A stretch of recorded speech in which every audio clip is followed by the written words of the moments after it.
जैसा कि हम लोग आपको बता रहे थे कि कुछ समय पहले पूर्व मुख्यमंत्री अखिलेश सिंह यादव जी ने एक स्टेटमेंट दिया था कि अगर सपा की सरकार आएगी तो वो परशुराम जी की भव्य ऊंची स्टैचू लगाने का काम करेगी।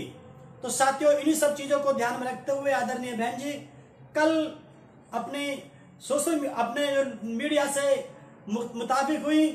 मुखातिब हुई तो उन्होंने भी अपनी बात रखी। तो उसमें उन्होंने मुख्य जो बात रखी जिसको लेकर के समाज के अंदर बहुत से प्रश्न खड़े हुए सम्मानित साथियों, उसी को लेकर के साथियों हम लोग आपके बीच में आज पहुंचे हैं।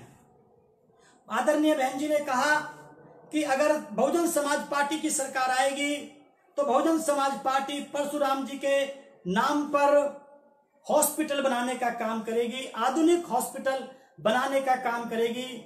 तो साथियों, उसके बाद अगर आप ठीक से माननीय बहन जी के अगर आप प्रेस नोट को अगर आप पढ़ते हैं और अगर आप उनको सुनते हैं तो वहां पे एक बात समझ में आपको आएगी ठीक से कि जब बहन जी अखिलेश यादव जी का जिक्र करती हैं कि वो जो है राजनीति कर रहे हैं, इनका जो है वो बरगला रहे हैं समाज के साथ में, ब्राह्मण समाज के बारे में ऐसा जो बोल रहे हैं, तो वो स्टैचू अगर वो स्टैचू लगवाते हैं तो ब्राह्मण समाज को विश्वास जो है समाजवादी पार्टी से ज्यादा बहुजन समाज पार्टी पे विश्वास है, तो हम भी उसकी स्टैचू लगवा सकते हैं।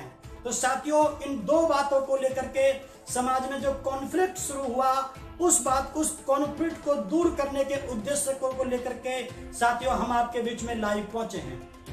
इसलिए सम्मानित साथियों, हम लोग अपनी बात को शुरू करने से पहले सभी महापुरुषों को नमन करते हुए, बहन जी को अपना आदर्श और नेता मानते हुए, आप लोगों को आपका सबका धन्यवाद करते हुए अपनी बात शुरू करते हैं। और निवेदन करता हूं कि जितने भी साथी इस वीडियो को देख रहे हो वो साथ वो साथियों वो शेयर भी करते जाएं, जिससे कि लाइव साथियों सभी लोग इसका लाभ उठा सके। सम्मानित साथियों, हम लोग 5 बिंदु पर अपनी बात रखेंगे और 5 बिंदु को 5-5 मिनट में साथियों हम समाप्त करेंगे। मुश्किल से 20-25 मिनट में हम लोग अपनी बात को समाप्त करेंगे। आप लोगों से निवेदन है कि आप लोग ध्यान देकर के सुनने का काम करेंगे। सम्मानित साथियों, नाम जो प्रॉब्लम जो आई है वो परशुराम को लेकर के आई है। सम्मानित साथियों, जो मूवमेंट के लोग थे उनमें से कुछ लोग, सभी लोग नहीं, उसमें से कुछ लोग ये कहने लगे कि हमारा जो मूवमेंट था वो इनके अगेंस्ट था और बहन जी ने ये क्या बोल दिया। कुछ अगर हमने सोशल मीडिया पे देखा कि कुछ हमारे नए बच्चे जो थे वो भी बहुत कुछ उल्टा सुल्टा लिख रहे थे।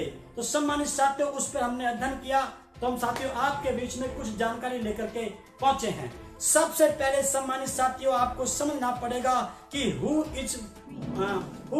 वाज परशुराम, परशुराम कौन थे। सबसे पहले साथियों इसको समझना आपका बहुत जरूरी है। इसको समझने के बाद ही हम अपनी बात को आगे साथियों रख पाएंगे। साथियों, अगर परशुराम नाम के कैरेक्टर की अगर हम लोग बात करें, उनके चरित्र की अगर हम लोग बात करें, उस चेहरे की हम लोग बात करें, तो इस देश के अंदर परशुराम नाम का जो नाम है वो इस बात से प्रसिद्ध है कि पृथ्वी को 21 बार क्षत्रिय विहीन करने का काम परशुराम जी ने किया था। सम्मानित साथियों, अगर देखा जाए तो मैं आपसे पूछना चाहता हूं, आप आगे मेरी बात को समझ सकते हैं। सम्मानित साथियों, क्या किसी भी शास्त्र में या किसी किताब में, इतिहास के किसी भी पन्ने में क्या कहीं पर यह लिखा हुआ है कि परशुराम ने कमजोर को सताया, गरीब को सताया, मजलूम को सताया, कमजोर को सताया, लाचार को सताया, शूद्र को सताया, अति शूद्र को सताया या किसी महिला को सताया? साथियों, ये बात आपको कहीं पर भी पढ़ने के लिए नहीं मिलेगी। ये साथियों आपको समझना होगा। बुद्ध कहते थे कोई बात अगर किसी भी बड़े ग्रंथ में लिखी है, कितने बड़े आदमी ने कही है, तो इसीलिए उस बात को मानना मात्र जरूरी नहीं है। जब तक वो तर्क की कसौटी पे आपकी खरी ना उतरे तब तक आपको उस बात को मानना नहीं चाहिए। साथियों, जो मैंने एनालिसिस किया है, हमारी टीम ने जो एनालिसिस किया है, उस आधार पे सम्मानित साथियों ऐसा तो कन्फर्म है कि परशुराम जी ने किसी गरीब को सताने का काम नहीं किया था। कमजोर को सताने का काम नहीं किया था। और मेरा ऐसा मानना है सम्मानित साथियों कि परशुराम जी ने 21 बार क्षत्रिय विहीन जो ये पृथ्वी की है, जो इसको बताया जाता है, ऐसा भी परशुराम जी ने नहीं किया। क्यों? क्योंकि इस पृथ्वी पर, इस देश में, अगर इस देश को पृथ्वी माना जाए तो इस देश में आज भी क्षत्रिय समाज बहुत बड़े पैमाने पे निवास करता है। बहुत से लोगों की बातें निकल के आती हैं, क्यों महिलाएं गर्भवती थी, ये महिलाएं वो थी। नहीं सम्मानित साथी, इस प्रकार से जिसको खत्म करना होता है फिर वो कोई चीज नहीं छोड़ता है। इसलिए मेरा आप लोगों से निवेदन है कि तर्क के आधार पर सम्मानित साथियों आप लोगों को समझना होगा। परशुराम जी ने जो एक ब्राह्मण समाज में पैदा हुए, आप लोग अच्छी तरह से जानते हैं, ब्राह्मण समाज के हाथ में कलम दी जाती थी, पढ़ाई शिक्षा दी जाती थी, लेकिन एक ब्राह्मण के बच्चे को ऐसा क्या वजह रही जो सम्मानित साथियों उसको कलम के स्थान पर उसको तलवार उठानी पड़ी। सम्मानित साथियों उसकी वजह यह थी, अत्याचार चरम सीमा पर पहुंच रहा था, अत्याचार बढ़ता जा रहा था। तो सम्मानित साथियों आतंक के खिलाफ, अत्याचार के खिलाफ सबसे पहले ब्राह्मण के बेटे ने, परशुराम ने तलवार उठा करके उस आतंक को समाप्त करने का काम किया। इस सम्मानित साथियों यहाँ पे क्षत्रिय भी नहीं किया था सम्मानित साथियों, इस समाज को, इस धरती को, इस भारत को क्षत्रिय भी नहीं किया था, बल्कि उसको अपराध मुक्त किया था। सम्मानित साथियों आप इसको समझ सकते हो। इसलिए मेरा आप लोगों से निवेदन है कि परशुराम जी जो कि इस मूवमेंट में, जो बहन जी ने कहा है कि हम लोग प्रति एक समाज के महापुरुषों को हम तवज्जो देने का काम करेंगे, सम्मान देने का काम करेंगे, तो इस आधार पे सम्मानित साथियों मेरा ऐसा मानना है कि ब्राह्मण के बेटे ने इतिहास के अंदर सबसे पहले कलम के स्थान पर अगर तलवार उठाई तो वो केवल इसलिए उठाई जिससे कि वो आतंक का सफाया कर सके। सम्मानित साथियों आतंक का संबंध किसी जाति से नहीं है, ये क्षत्रिय भी नहीं किया था, बल्कि ये अपराध मुक्त धरती को करने का काम सम्मानित साथियों परशुराम जी ने किया था।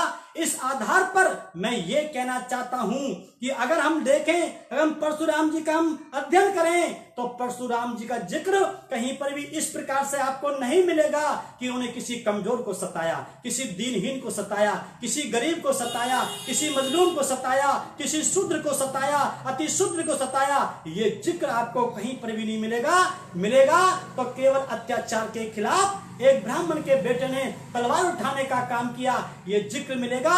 इस आधार पर सम्मानित साथियों मैं बहन जी की इस बात का समर्थन करता हूं कि ब्राह्मण समाज में जन्मे परशुराम जी वास्तव में सामाजिक परिवर्तन की एक बहुत बड़ी कड़ी थी। इसलिए सम्मानित साथियों ब्राह्मण समाज की जो आस्था है परशुराम में, उसके लिए साथियों मैं आदरणीय बहन जी का समर्थन करता हूं और उम्मीद करता हूं कि आप लोग भी करें, आप लोग भी करेंगे। सम्मानित साथियों पॉइंट नंबर 2, आप लोगों को साथियों इस बात को समझना पड़ेगा, इस देश में मूवमेंट चलाने के साथ साथ आप राजनीति कर रहे हैं, आप पॉलिटिकल पार्टी भी लेकर के चल रहे हैं। इस बात को सम्मानित साथियों आपको समझना पड़ेगा। आप बुद्ध को पढ़ लेना, आप किसी को पढ़ लेना, आप बाबा साहब को पढ़ लेना, साहब कांशीराम जी को पढ़ लेना, किसी को भी मत पढ़ो, दुनिया के विद्वानों को पढ़ लेना, आपको इस बात को पढ़ने के लिए मिलेगी, आपको समझने के लिए मिलेगी कि लॉ इज डायनेमिक।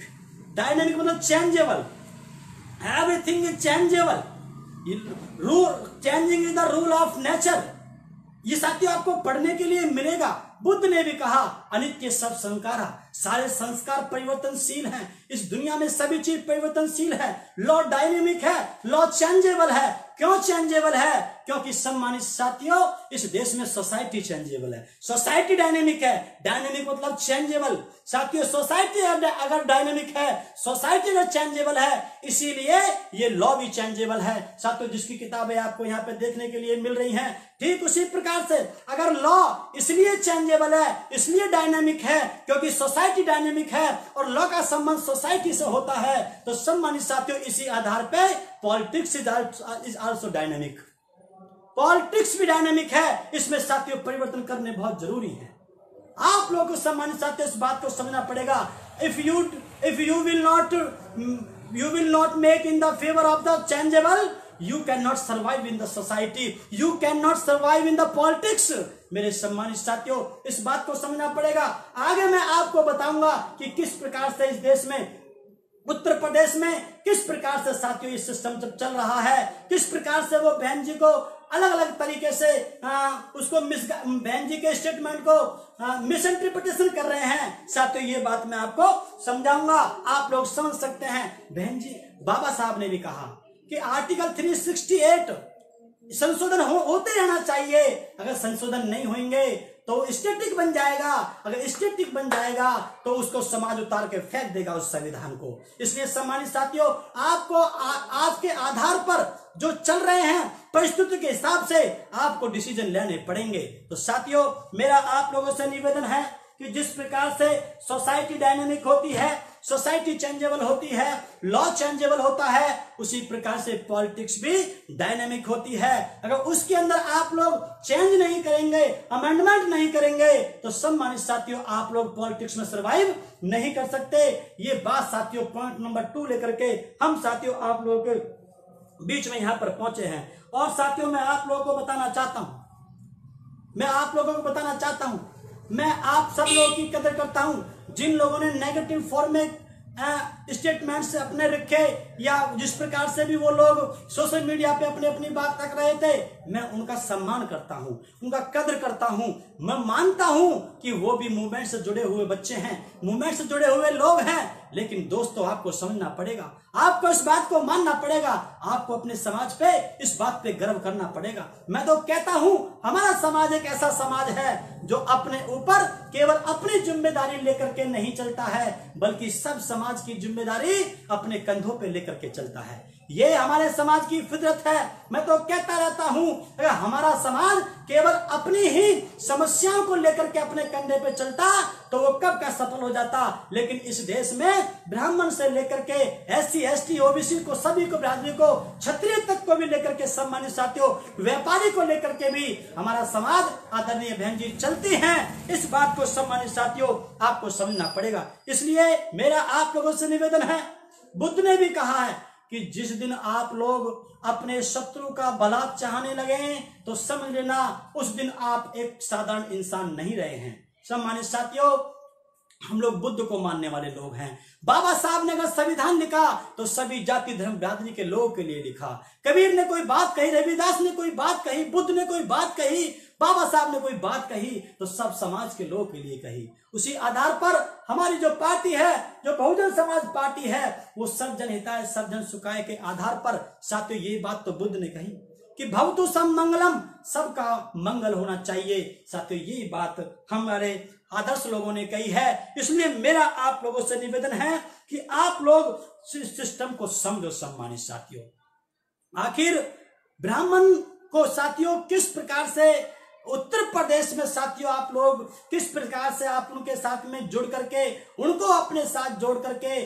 किस प्रकार से सरकार बना सकते हैं, ये साथियों मैं आपको बताऊंगा। और साथियों उस प्रकार से आप सभी समाज का भला कर सकते हैं। बहुत से लोग कह रहे हैं कि भाई ब्राह्मण तो वोट देने वाला नहीं है, ब्राह्मण तो वोट देने वाला नहीं है। सम्मानित साथियों, मैंने पहले भी बताया, मैं फिर बता रहा हूं, 2007 के चुनाव के अंदर 56 टिकट आदरणीय बहन जी ने ब्राह्मण समाज को दिए थे, जिसमें से 41 विधायक ब्राह्मण समाज ने जिता करके दिए बहुजन समाज पार्टी के। साथियों आप लोग समझ सकते हो 206 में से 41 विधायक जो हैं केवल टोटल प्योर ब्राह्मण समाज के थे।